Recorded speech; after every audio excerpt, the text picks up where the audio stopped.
আসসালামু আলাইকুম। যারা ভিডিওটা দেখছেন সকলকে ধন্যবাদ জানাচ্ছি।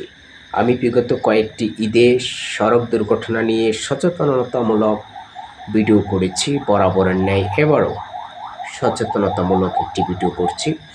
গত ২-৩ দিন আগে আমরা দেখেছি ঢাকা টাঙ্গাইল মহাসড়কে একটি ট্রাক রড বোঝাই ছিল, সেই ট্রাকটি উল্টে গিয়েও অন্তত ১৫ জন নিহত হয়েছে এবং বেশ কয়েকজন লোকজন আহত হয়েছে।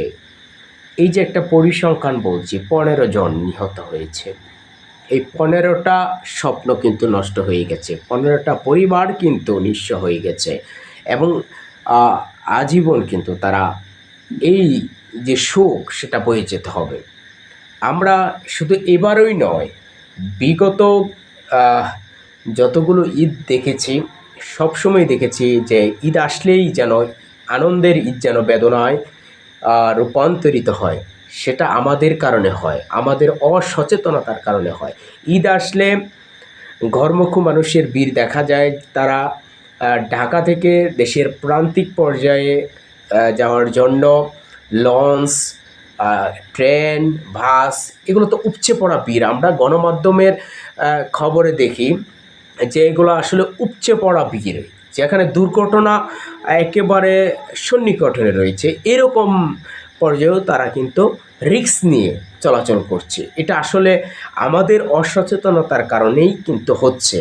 আমি বিনীতভাবে অনুরোধ জানাবো এবং যারা আমার এই ভিডিওটা দেখছেন তাদেরকে অনুরোধ করব, যাতে সড়কে, নৌপথে, রেলপথে আমরা জীবনের মূল্যটা যাতে দিই। জীবনের রিস্ক নিয়ে কোনো কাজ করা যাবে না, কারণ এই জীবনের মূল্য কিন্তু অনেক বেশি। এই আমাদের দিকে কিন্তু তাকিয়ে রয়েছে অনেকে, আমাদের পরিবার আমাদের উপরে ডিপেন্ড করে। সুতরাং আমাদেরকে কিন্তু সচেতন হতে হবে, আমাদেরকে অসচেতন হওয়া যাবে না। এই অসচেতন হওয়ার কারণেই কিন্তু আমরা দেখেছি প্রতিটা ঈদে দুর্ঘটনার সংখ্যা দ্বিগুণ থেকে ৩ গুণ বেড়ে যায়।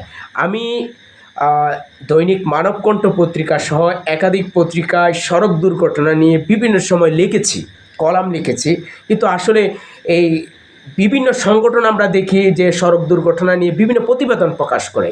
এই কলাম লেখা বা প্রতিবেদন প্রকাশ করে মানুষকে সচেতন করা যাবে না, আমাদের নিজেদের কিন্তু সচেতন হতে হবে।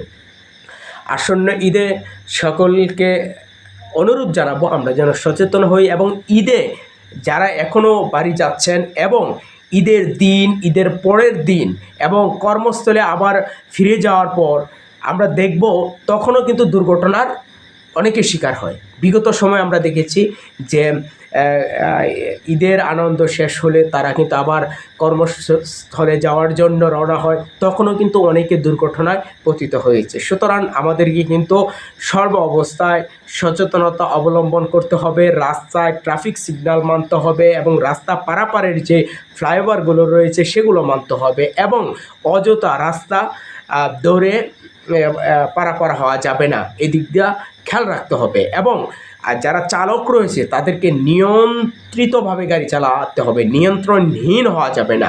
এই নিয়ন্ত্রণহীন হওয়ার কারণেই কিন্তু অনেক দুর্ঘটনা হচ্ছে। অনেক চালকের কিন্তু ড্রাইভিং লাইসেন্স নিয়েও প্রশ্ন রয়েছে। তারা অনেক নির্দিষ্ট রাস্তার যে আইন রয়েছে সে আইন ভঙ্গ করে কিন্তু গাড়ি চালাচ্ছে, সে আইন ভঙ্গ করা যাবে না এবং ট্রাফিক সিগন্যাল মানতে হবে।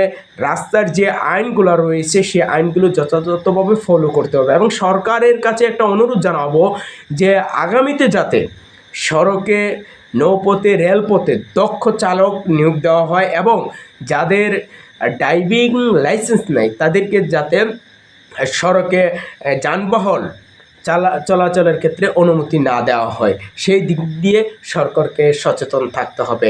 সকলের ঈদ যাত্রা শুভ হোক এবং পবিত্র ঈদুল আজহা যাতে ভালোভাবে উপভোগ করতে পারে পরিবার পরিজন নিয়ে, সকলের প্রতি শুভেচ্ছা অভিনন্দন রইল। সকলে ভালো থাকুন, সুস্থ থাকুন। আল্লাহ হাফেজ।